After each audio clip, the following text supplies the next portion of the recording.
Movie की शुरुआत में एक फेरीटेल वर्ल्ड ऑरेडोन के बारे में बताया जाता है, जहाँ सब फेरीटेल कैरेक्टर्स अपने बच्चों के साथ रहते थे। अपनी दुनिया में शांति बनाए रखने के लिए उन्होंने सारे विलन्स को एक दूसरे आइलैंड पे कैद कर दिया, लेकिन फिर अगली पीढ़ी आपस में मिली और उन्होंने देखा कि विलन्स भी अच्छे हो सकते हैं। ऐसे ही ब्यूटी और बीस्ट की सबसे बड़ी विलन की बेटी उमा से दोस्ती हो गई और विलन्स के लिए भी ऑरेडोन का रास्ता खुल गया। फिर जब ब्यूटी और बीस्ट को और देशों से दोस्ती बढ़ाने के लिए जाना पड़ा तो उन्होंने ऑरेडोन के स्कूल की जिम्मेदारी उमा को दे दी और इस तरह उमा ऑरेडोन की पहली विलन प्रिंसिपल बनी। प्रिंसिपल बनते ही उमा ऑर्डर देती है कि अब यहाँ वो सब बच्चे पढ़ने आएंगे जो पहले कभी नहीं आ सके, जैसे कि वंडरलैंड की सबसे खतरनाक रेड क्वीन की बेटी। ये सुन के फेरी को उमा का आइडिया अच्छा तो नहीं लगता, क्योंकि वंडरलैंड से सालों से लोगों का कोई रिश्ता नहीं था, पर उमा के फैसले के आगे वो कुछ नहीं बोल पाती और रेड क्वीन को मैसेज सेंड कर देती है। अगले सीन में एक नई दुनिया यानी वंडरलैंड का सीन दिखाया जाता है। वहाँ दिखाया जाता है कि सारी प्रजा रेड क्वीन से यानी ब्रिजिट से बहुत डरती है और उसके रूल्स फॉलो ना करने पर ब्रिजिट फौरन उस इंसान का सर कटवा देती है। पर एक इंसान है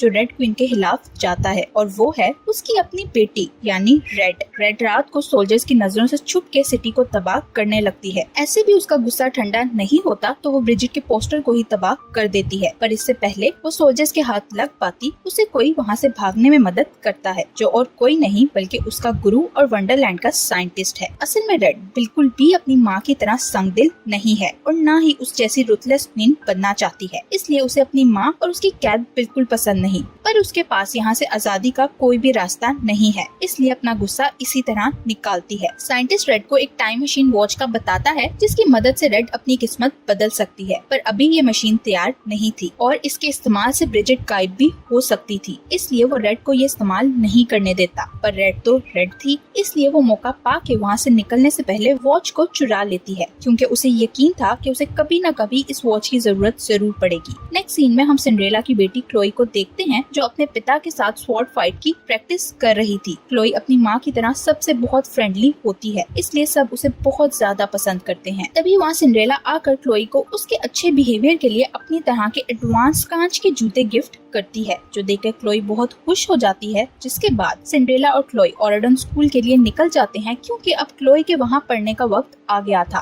पर क्लोई के पिता अपने किसी काम की वजह से उनके साथ नहीं जा पाते। दूसरी तरफ वंडरलैंड में ब्रिजिट यानी रेड क्वीन को दिखाया जाता है, जो रात की तबाही की वजह से गुस्से से लाल हुई पड़ी थी, पर अपना खराब पोस्टर देखकर तो उसका पारा आसमान को चढ़ जाता है। इस आग में घी डालने का काम कमांडर करता है, जब वो बताता है कि वो कल्प्रिट को नहीं पकड़ सका। ब्रिजिट खुद कमांडर को सजा देने की बजाय रेड को आगे कर देती है ताकि वो फ्यूचर क्वीन बनने के लिए तैयार हो सके, पर रेड किसी को बिला वजह तकलीफ देने के हक में नहीं थी, इसलिए ये सब यही रोकने की कोशिश करती है, पर उसकी माँ के होते हुए ऐसा नहीं कर पाती। आखिर में उसे अपनी माँ के मुताबिक अपने दिल पर पत्थर रखते हुए कमांडर का सर कलम करने का हुक्म देना पड़ता है, पर इससे पहले वो बेचारा कमांडर दर्दनाक मौत मरता साइंटिस्ट उमा का लेटर लिए क्वीन के पास आ जाता है, जिसमें रेड को ऑरेडोन में पढ़ने की पेशकश दी गई थी। रेड को इसकी कोई खास उम्मीद तो नहीं थी, क्योंकि ब्रिजिट ने उसे कभी वंडरलैंड से बाहर जाने की इजाजत नहीं दी, पर हैरत अंगेज तौर पर वो रेड को वहाँ भेजने के लिए तैयार हो जाती है। ये सुन के रेड की तो खुशी की कोई इंतहा नहीं रहती और फिर वो अपनी माँ के साथ अपनी जिंदगी के एक नए सफर पर निकल जाती है। ब्रिजिट रेड को लेकर ऑरेडोन के स्कूल में पहुँचती है, जहाँ नए आए हुए बच्चों के लिए एक सेरेमनी रखी गई थी। स्कूल में उन्हें सिंड्रेला और क्लोई भी नजर आते हैं। यहाँ हमें पता चलता है कि सिंड्रेला और ब्रिजिट पहले ही एक दूसरे को जानते हैं, क्योंकि वो दोनों स्कूल टाइम में साथ थी। सिंड्रेला ब्रिजिट से बात करने की कोशिश करती है,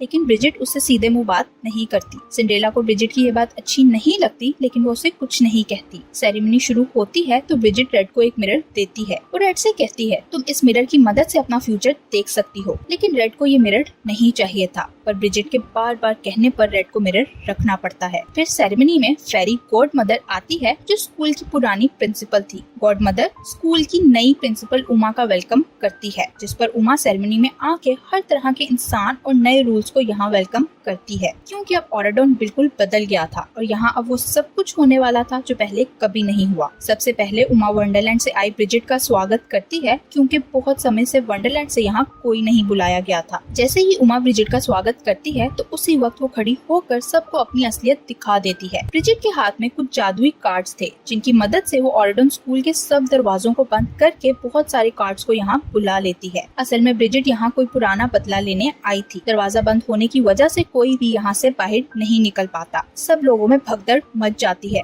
और ब्रिजिट सबको अपना कैदी बना लेती है। सबको ब्रिजिट पर पहले से ही शक था कि वो यहाँ आकर कुछ जरूर करेगी। रेड ब्रिजिट को रोकने की कोशिश करती है लेकिन ब्रिजिट उसकी कोई बात नहीं सुनती। वो कहती है मुझे बहुत लंबे समय से इस वक्त का इंतजार था कि कोई मुझे यहाँ बुलाए और मैं यहाँ सब कुछ खराब कर सकूं। इन लोगों ने मेरी इंसल्ट की थी जो मैं बर्दाश्त नहीं कर सकती। लेकिन रेड को उसकी कोई बात समझ नहीं आ रही थी। ब्रिजिट सिंड्रेला से कहती है अब तुम्हें भी मेरे सामने झुकना पड़ेगा। सिंड्रेला उसे समझाने की कोशिश करती है कि तुम्हारे साथ जो भी हुआ था वो सिर्फ एक मजाक था। वो सब कुछ एक मिसअंडरस्टैंडिंग की वजह से हुआ था। लेकिन ब्रिजिट इस वक्त किसी की कोई बात सुनने के लिए तैयार नहीं थी। रेड और क्लोई दोनों को समझ नहीं आ रहा था कि ये सब क्या हो रहा है। रेड को बुरा लगता है क्योंकि वो नहीं चाहती थी ब्रिजिट ये सब करे। सिंड्रेला जब ब्रिजिट के सामने झुकने से इनकार करती है तो ब्रिजिट रेड से उसे सजा देने का हुक्म देती है, जिस पर जज्बात में आकर रेड सिंड्रेला का सर कलम करने का हुक्म दे देती है। इसलिए सिंड्रेला को ब्रिजिट के सिपाही वहाँ से ले जाने लगते हैं और बेचारी क्लोई बस बेबसी से अपनी माँ को वहाँ से जाते हुए देखती है क्योंकि वो उसके लिए कुछ नहीं कर सकती थी। ये सब देख कर रेड सोचती है अब मुझे ही कुछ करना होगा। रेड सोचती है मेरे पास जो टाइम मशीन है अगर मैं उससे रीसेट कर दूं तो कुछ मिनट्स पीछे जाकर ब्रिजिट के हाथ से कार्ड लेकर सब कुछ ठीक कर सकती हूँ। रेड अभी ये सोचकर कुछ करने ही लगती है कि अचानक क्लोई उसे टच कर देती है। जैसे ही क्लोई रेड को टच करती है उसी वक्त रेड भी टाइम मशीन को दबा चुकी थी, जिस कारण वो दोनों कुछ मिनट पीछे जाने की बजाय काफी साल पीछे पहुँच जाती है। रेड और क्लोई उस वक्त में पहुँच जाती है जब ऑराडोन किसी और नाम से जाना जाता था और वहाँ उनकी मदर्स पढ़ती थी। वहाँ पहुँचते ही उनके सामने गॉड मदर आती है जो उस वक्त में इन दोनों से भी छोटी थी और अभी जादू करना सीख रही थी। गॉड मदर के वहाँ से जाने के बाद वो दोनों आपस में ही लड़ने लगती हैं, लेकिन फिर उन दोनों को समझ आ जाती है कि इस लड़ाई का कोई फायदा नहीं। उन्हें यहाँ से निकलने के लिए और फ्यूचर में सब नॉर्मल करने के लिए साथ काम करना पड़ेगा। अगर रेड वॉच को दोबारा टच करती है तो वो दोनों फिर से वापस उसी टाइम में पहुँच जाती जहाँ से वो दोनों आई थी और सब कुछ तबाह हो जाएगा। अब इस मसले को हल करने के लिए वो दोनों स्कूल की तरफ बढ़ती हैं, जहाँ उन दोनों की मुलाकात स्कूल के सबसे बड़े और पुराने प्रिंसिपल से होती है और उनके आगे ये दोनों झूठ बोल देती हैं कि ये दोनों ट्रांसफर स्टूडेंट्स हैं। प्रिंसिपल को उन दोनों के ट्रांसफर पेपर्स तो नहीं मिलते, पर वो उन्हें स्कूल में पढ़ने की इजाजत दे देते हैं और उन्हें उसी क्लास में भेजते हैं जिसमें उनकी मदर्स यानी सिंड्रेला और ब्रिजिट भी थी, जो बिल्कुल रेड और क्लोई की एज की थी। इस ब्रिजिट और उस वक्त की ब्रिजिट में बहुत फर्क था, जो अब रेड की मॉम थी। ब्रिजिट बहुत फ्रेंडली और सबका ख्याल रखने वाली थी। सिंड्रेला दिखने में गरीब लग रही थी क्योंकि हम जानते हैं सिंड्रेला हमेशा से ही गरीब थी। प्रिंस चार्मिंग से शादी के बाद सिंड्रेला एक क्वीन प्रिंसेस बनी थी, लेकिन उससे पहले वो एक आम सी लड़की थी। रेड और क्लोई दोनों ही अपनी मॉम्स के पुराने रूप से मिलकर बहुत खुश होती हैं। इस ब्रिजिट को बचपन से ही जादू करने का बहुत शौक था, इसीलिए उसने यहाँ कुछ कपकेक्स बनाए थे। जो भी ये कपकेक्स खाएगा उस पर कोई ना कोई जादू हो जाएगा, जैसे किसी के बाल बदल सकते हैं और किसी के नाखून बदल सकते हैं। फिर ब्रिजिट, सिंड्रेला, रेड और क्लोई बाहर निकलती हैं, जहाँ उनका सामना उमा की मॉम की बहन से होता है जो बहुत ही जालिम थी। उसका नाम इलियाना था, जिसके साथ और भी बहुत सारे विलन्स थे जो उसका साथ दे रहे थे। ये वो वक्त था जब हीरोज और विलन्स एक साथ रहते थे। ब्रिजिट और सिंड्रेला की इन इवल कैरेक्टर्स के साथ कभी दोस्ती नहीं हो सकती थी। ब्रिजिट अपने अच्छे दिल की वजह से विलन्स को भी कपकेक ऑफर करती है, पर वो उसका मजाक बनाते हुए सारे कपकेक्स उससे छीन लेते हैं। ब्रिजिट इलियाना को समझाने की कोशिश करती है कि ये जादुई कपकेक्स हैं, वो एक से ज्यादा नहीं खा सकती, लेकिन इलियाना ब्रिजिट के मना करने के बावजूद भी सारे कपकेक्स एक साथ खा लेती है। सारे कपकेक्स खाते ही इलियाना फ्लेमिंगो में बदल जाती है। खुद को फ्लेमिंगो में बदलता देखकर इलियाना ब्रिजिट को मारने के लिए उसके पीछे भागती है, क्योंकि सब उसका मजाक बना रहे थे और वो इसका जिम्मेदार ब्रिजिट को समझ रही थी। इलियाना के साथ ये सब उसकी अपनी गलती की वजह से हुआ था, लेकिन इलियाना अपने आगे किसी को कुछ नहीं समझती थी। ब्रिजिट को पकड़ने के चक्कर में इलियाना पानी में गिरकर अपने असली रूप में तो आ जाती है, पर अब उसके सर पर बदले का खून सवार हो गया था, जो देखते हुए सिंड्रेला ब्रिजिट को लेकर वहाँ से भागने की करती है। यहाँ रेड और क्लोई ये सब देखकर समझ जाती हैं कि सिंड्रेला ने ब्रिजिट से जो मजाक करने के बारे में बात की थी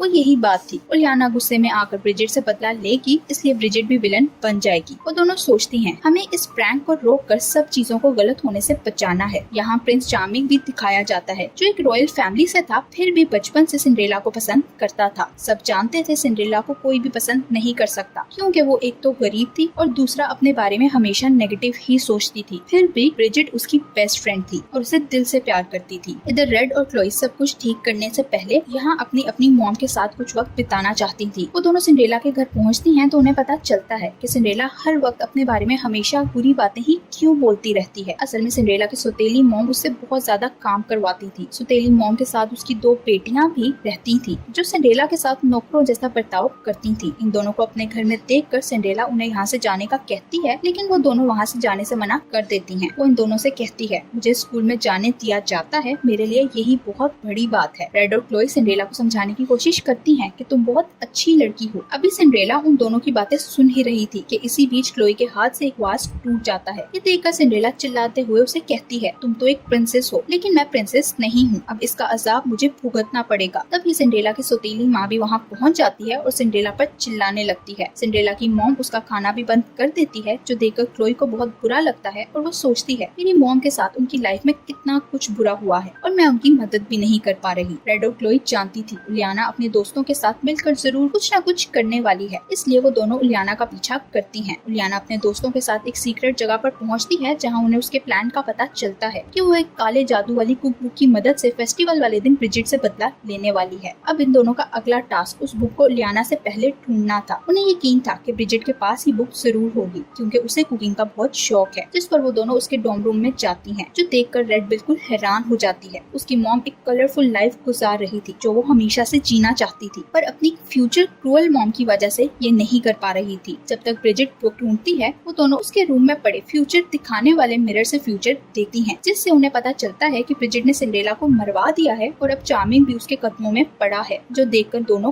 काफी परेशान हो जाती हैं। खैर ब्रिजिट वहाँ आकर उन्हें बताती है ये बुक उसके पास नहीं है क्योंकि इसमें सारा काला जादू है और ऐसी बुक्स प्रिंसिपल अपने रूम में स्पेशल प्रोटेक्शन के साथ रखता है ताकि कोई भी उसका गलत फायदा ना उठा सके। अब ये बुक कैसे हासिल करनी है यही सोचते हुए दोनों अपने रूम में जाती हैं। क्लोई अपने अच्छे दिल की वजह से सच का साथ देने का सोचते हुए जाकर प्रिंसिपल से बात करने का कहती है, पर रेड इस हक में नहीं थी क्योंकि उसे यकीन था कि प्रिंसिपल उनका यकीन नहीं करेगा और सब खराब हो जाएगा, इसलिए वो बुक चुराने का कहती है। किसी फैसले तक पहुँचने के बजाय दोनों के बीच बहस हो जाती है और क्लोई वहाँ से चली जाती है। अपनी मुश्किल को आसान करने के लिए क्लोई अपनी मॉम के पास जाती है ताकि उनसे मशवरा ले सके। यहाँ न सिर्फ क्लोई और सिंड्रेला का बॉन्ड स्ट्रॉन्ग होता है, क्लोई को सिंड्रेला की मदद से फैसला करने में भी आसानी हो जाती है और वो समझ जाती है कि जो गलत काम किसी की भलाई के लिए किया जाए वो गलत नहीं होता। अगर कुछ मैटर करता है तो वो है सिर्फ साफ नियत। इसलिए वो रेड की मदद के लिए सीधा उसके पास पहुँचती है और वो दोनों साथ मिलकर प्रिंसिपल ऑफिस में बुक चुराने के लिए चली जाती हैं। वहीं उलियाना भी अपने दोस्तों के साथ बुक लेने के लिए ऑफिस की तरफ बढ़ती है। क्लोई और रेड को बुक तो मिल जाती है, पर प्रिंसिपल की जादुई प्रोटेक्शन की वजह से उन दोनों के लिए बुक हासिल करना मुश्किल हो रहा था। जैसे तैसे जादुई प्रोटेक्शन को खत्म करते हुए आउटलॉ गार्ड्स के साथ लड़ते हुए वो दोनों बुक हासिल करने में कामयाब होती ही हैं कि उलियाना अपने दोस्तों के साथ वहाँ पहुँच जाती है और बुक पकड़ लेती है। रेड उसे रोकने के लिए आगे बढ़ती है, पर क्लोई उसे रोक देती है। जैसे ही उलियाना बुक खोलती है तो जादुई प्रोटेक्शन की वजह से वो और उसके दोस्त वही स्टैचू बन जाते हैं। इस मौके का फायदा उठाकर रेड और क्लोई उससे बुक छीन लेते हैं। कोई साफ दिल का इंसान ही इस बुक को